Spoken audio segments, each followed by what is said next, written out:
بسم اللہ الرحمن الرحیم۔ میرے عزیز بھائی بہنوں اور بیٹیوں، میں عشرہ ذی الحجہ کے فضائل بیان کر رہا ہوں، قربانی کے بارے میں بیان کر چکا ہوں۔ اب میں جو بیان کرنے لگا ہوں وہ توجہ سے سن لیجئے کہ یہ ایام اتنی فضیلت والے ہیں کہ ان ایام میں ایک روزہ ثواب کے اعتبار سے 1 سال کے روزوں کے برابر ہے۔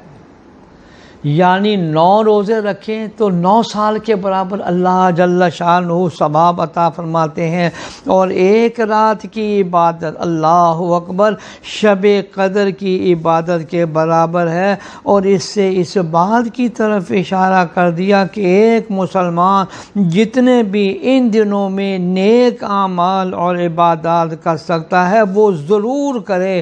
اور 9ویں ذی الحجہ کا دن عرفہ کا دن ہے، جس میں اللہ تعالیٰ نے حجاج کے لیے حج کا عظیم الشان رکن یعنی وقوف عرفہ تجویز فرمایا ہے، اور ہمارے لیے خاص اس 9ویں تاریخ کو نفلی روزہ مقرر فرمایا ہے۔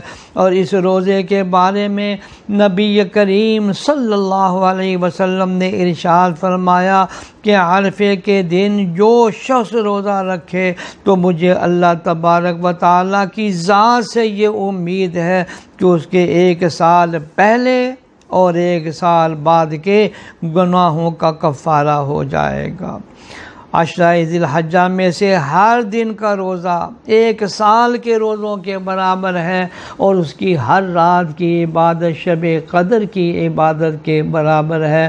رسول کریم صلی اللہ علیہ وسلم کے مذکورہ ارشاد سے بقرہ عید کے شروع کے 10 دنوں کی کتنی عظیم شان فضیلت معلوم ہوئی کہ اگر کوئی شخص ان دنوں میں 1 روزہ رکھے تو 1 سال کے روزہ رکھنے کا ثواب ملے۔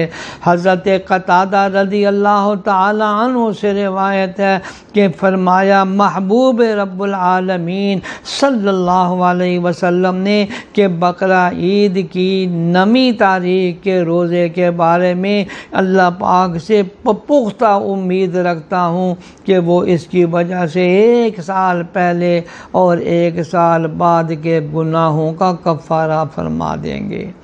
ذی الحجہ کی 9ویں تاریخ کا جو دن ہے اس کو عرفہ کا دن کہتے ہیں۔ ذی الحجہ کے ابتدائی 10 دنوں میں اس کی خاص اہمیت ہے اور خاص فضیلت ہے۔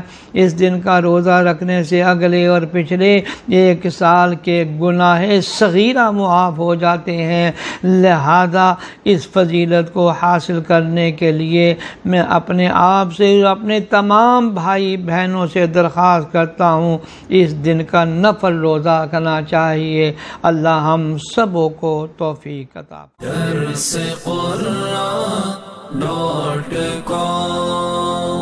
www.darsequran.com